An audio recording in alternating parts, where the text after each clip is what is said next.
اے لڑکو، یہ اخیر وقت ہے، اور جیسا تم نے سنا ہے کہ مخالف مسیح آنے والا ہے، اس کے موافق اب بھی بہت سے مخالف مسیح پیدا ہو گئے ہیں۔ اس سے ہم جانتے ہیں کہ یہ اخیر وقت ہے۔ خداوند کے زندہ اور پاک کلام میں سے یوحنا کا پہلا خط، اس کا دوسرا باب۔ اے میرے بچوں، یہ باتیں میں تمہیں اس لیے لکھتا ہوں کہ تم گناہ نہ کرو، اور اگر کوئی گناہ کرے تو باپ کے پاس ہمارا ایک مددگار موجود ہے، یعنی یسوع مسیح راست باز، اور وہی ہمارے گناہوں کا کفارہ ہے، اور نہ صرف ہمارے ہی گناہوں کا بلکہ تمام دنیا کے گناہوں کا بھی۔ اگر ہم اس کے حکموں پر عمل کریں گے تو اس سے ہمیں معلوم ہوگا کہ ہم اسے جان گئے ہیں۔ جو کوئی یہ کہتا ہے کہ میں اسے جان گیا ہوں اور اس کے حکموں پر عمل نہیں کرتا، وہ جھوٹا ہے اور اس میں سچائی نہیں۔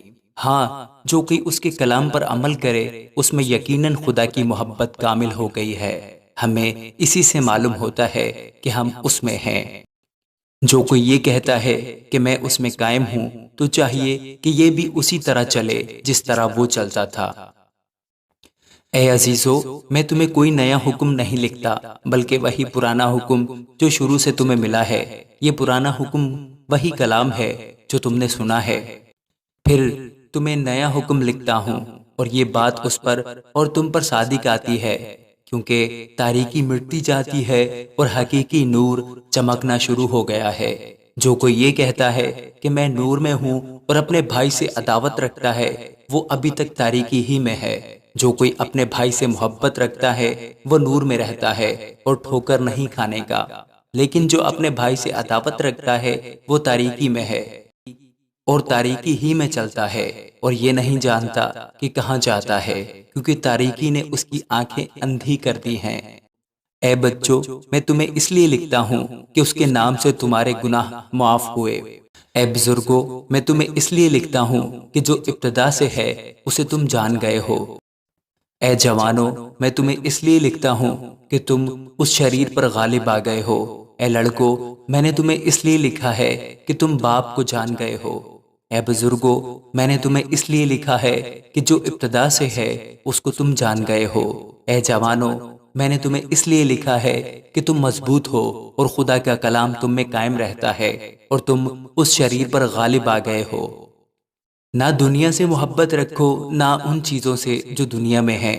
جو کوئی دنیا سے محبت رکھتا ہے اس میں باپ کی محبت نہیں، کیونکہ جو کچھ دنیا میں ہے، یعنی جسم کی خواہش اور آنکھوں کی خواہش اور زندگی کی شیخی، وہ باپ کی طرف سے نہیں بلکہ دنیا کی طرف سے ہے۔ دنیا اور اس کی خواہش دونوں مٹتی جاتی ہیں، لیکن جو خدا کی مرضی پر چلتا ہے وہ ابد تک قائم رہے گا۔ اے لڑکو، یہ اخیر وقت ہے، اور جیسا تم نے سنا ہے کہ مخالف مسیح آنے والا ہے، اس کے موافق اب بھی بہت سے مخالف مسیح پیدا ہو گئے ہیں۔ اس سے ہم جانتے ہیں کہ یہ اخیر وقت ہے۔ وہ نکلے تو ہم ہی میں سے، مگر ہم میں سے تھے نہیں، اس لیے کہ اگر ہم میں سے ہوتے تو ہمارے ساتھ رہتے، لیکن نکل اس لیے گئے کہ یہ ظاہر ہو کہ وہ سب ہم میں سے نہیں ہیں۔ اور تم کو تو اس قدوس کی طرف سے مسح کیا گیا ہے، اور تم سب کچھ جانتے ہو۔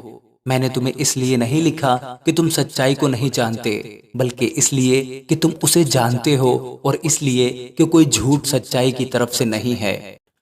کون جھوٹا ہے سوا اس کے جو یسوع کے مسیح ہونے کا انکار کرتا ہے؟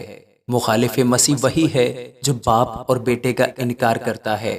جو کوئی بیٹے کا انکار کرتا ہے اس کے پاس باپ بھی نہیں، جو بیٹے کا اقرار کرتا ہے اس کے پاس باپ بھی ہے۔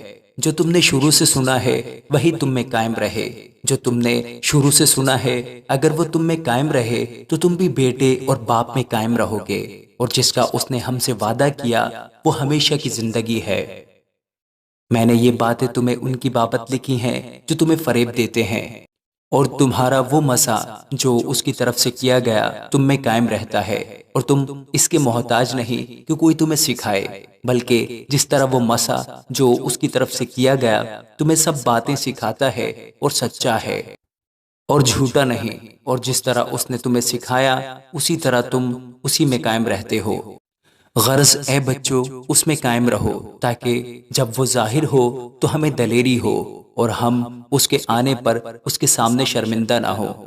اگر تم جانتے ہو کہ وہ راست باز ہے تو یہ بھی جانتے ہو کہ جو کوئی راست بازی کے کام کرتا ہے وہ اس سے پیدا ہوا ہے۔ آمین۔